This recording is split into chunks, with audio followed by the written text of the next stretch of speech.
6 women, 6 shattered lives, and 1 king whose desperate hunger for a son ripped England in two and left a river of heartbreak behind him. What if the man who seemed destined for greatness became history's ultimate cautionary tale?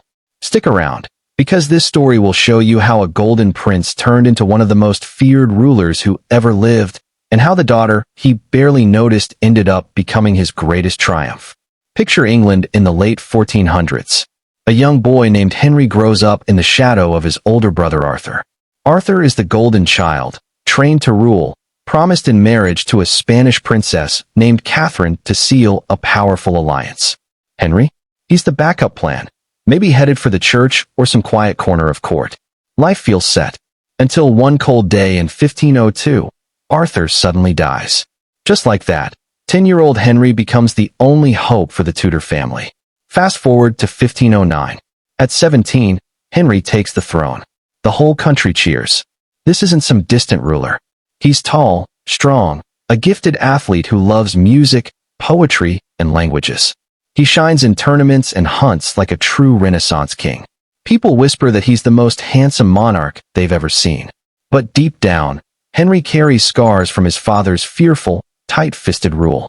The Tudors had seized power in a bloody civil war, and their claim was shaky. Henry's father survived by hoarding gold and crushing enemies. Henry wanted more. He dreamed of glory, of wars won, of a dynasty that would echo through centuries. And for that, he needed sons. Healthy boys to carry on his name. That burning need would drive him to marry 6 times, shatter centuries of religious tradition, and send 2 wives to their deaths. It all started with his first queen, a woman who stood by him longer than anyone else. Catherine of Aragon arrived in England as a proud Spanish princess, daughter of the legendary Ferdinand and Isabella. She was smart, deeply faithful, and ready to rule at Henry's side. Her first marriage to Arthur lasted only months before tragedy struck. Left alone in a strange land, she waited 7 long years in uncertainty and near poverty while kings bargained over her future. Then Henry became king, and one of his first moves was to marry her. It looked like a fairy tale rescue. Politics played a part too. Keeping the Spanish alliance mattered, and Henry kept her dowry. The church frowned on marrying a brother's widow, calling it forbidden. But the Pope gave special permission after Catherine swore the first marriage was never completed. For 15 years, their life together felt blessed. Catherine proved a sharp advisor and fierce leader. When Henry sailed off to fight in France, she ran the kingdom. Scottish invaders attacked. Catherine's army crushed them and sent Henry the blood-stained coat of their fallen king as proof of her strength. But one shadow loomed over everything. They had no surviving son. Pregnancy after pregnancy ended in heartbreak. Miscarriages, babies who barely lived. Their only child who thrived was a daughter, Mary, born in 1516. In those days, a girl on the throne seemed impossible. The old wounds of civil war still haunted everyone. Without a boy, the kingdom could collapse again. By the 1520s, Catherine was in her late 30s. Henry's gaze wandered. A captivating young woman named Boleyn caught his eye. Educated in France, bold and full of spirit, and refused to be just another mistress. She wanted the crown. Henry became consumed. He convinced himself God had cursed his marriage to Catherine because of that old Bible verse about a brother's wife. Never mind their daughter. In his mind, only sons counted. He called it his great matter and begged the Pope to end the marriage. But the Pope was trapped under the thumb of Catherine's powerful nephew, the Holy Roman Emperor. Years of delays followed. Catherine fought with quiet dignity. In one dramatic court hearing, she knelt before Henry and poured out her heart, swearing her first marriage was never real and begging for justice. Henry wouldn't even meet her eyes. Her strength only hardened his resolve. If the Pope said no, Henry would break away. In 1533, he secretly married and while still tied to Catherine. A new archbishop declared the old marriage invalid. England split from the Catholic Church. Henry named himself head of the new Church of England. Catherine lost her title, her home, and eventually contact with her daughter. She lived out her final years in lonely, damp castles, still signing letters as queen until her death in 1536. Henry reportedly celebrated in yellow. Some called it relief. Others saw hidden guilt. But fate has a wicked sense of humor. That same daughter, Mary, would one day wear the crown herself. Now the spotlight turned to Boleyn, the woman who upended everything. Sharp, stylish, and fearless, and had waited 7 long years while Henry tore his kingdom apart for her. When they finally wed and she became pregnant, the pressure was crushing. On September 7, 1533, she gave birth to a girl, Elizabeth. Disappointment hung heavy in the air. More pregnancies followed, but each ended in loss. Tension grew. Anne's fiery temper, once charming, now grated on Henry. On the very day Catherine was buried and miscarried a boy, something in Henry snapped. Rumors swirled. His advisor Thomas Cromwell built a shocking case and stood accused of terrible betrayals, even with her own brother. The evidence was shaky at best, but Henry wanted her gone. Arrested and taken to the Tower, the same place where she had once celebrated her coronation, and faced a swift trial. Her uncle presided. The outcome was never in doubt. On May 19, 1536, she walked to the scaffold in a simple gown, delivered a careful speech praising the king, and faced a French swordsman brought in for a swift end. She was gone at about 35. Her little daughter, Elizabeth, was declared illegitimate, just like Mary before her. Who could have guessed that this rejected girl would one day become one of England's greatest rulers? Henry's next chapter brought a quieter presence. Jane Seymour was gentle and modest, the opposite of Anne's spark.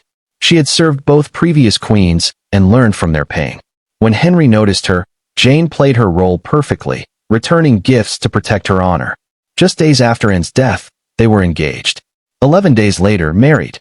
No big fanfare. Jane knew she had to deliver a son. After more than a year of waiting, joy finally came.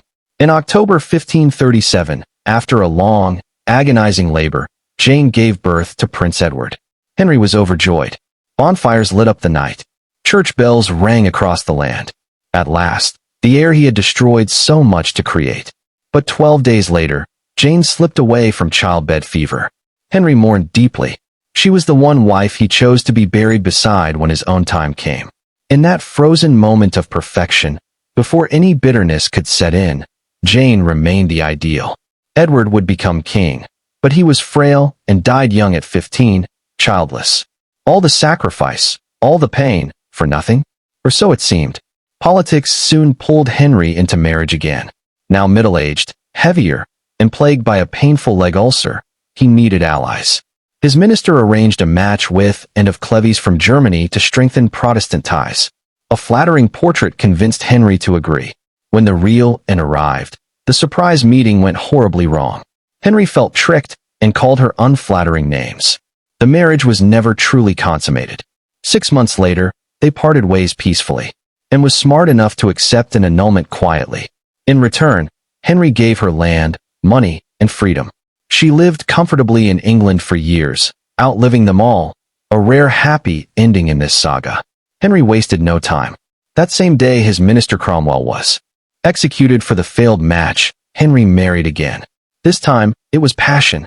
Young Catherine Howard was lively, pretty, and full of energy. At nearly 50, Henry felt alive again. He called her his rose without a thorn, and showered her with gifts. But Catherine was barely more than a teenager, trapped with an aging, ill-tempered king. Her past romances and a dangerous new affair with Thomas Culpeper came to light.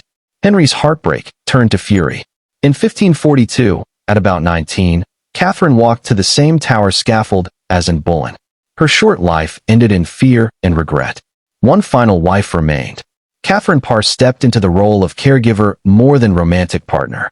Intelligent and kind, she nursed Henry's worsening health, managed his household, and gently brought his daughters Mary and Elizabeth back into favor, restoring their place in the line of succession.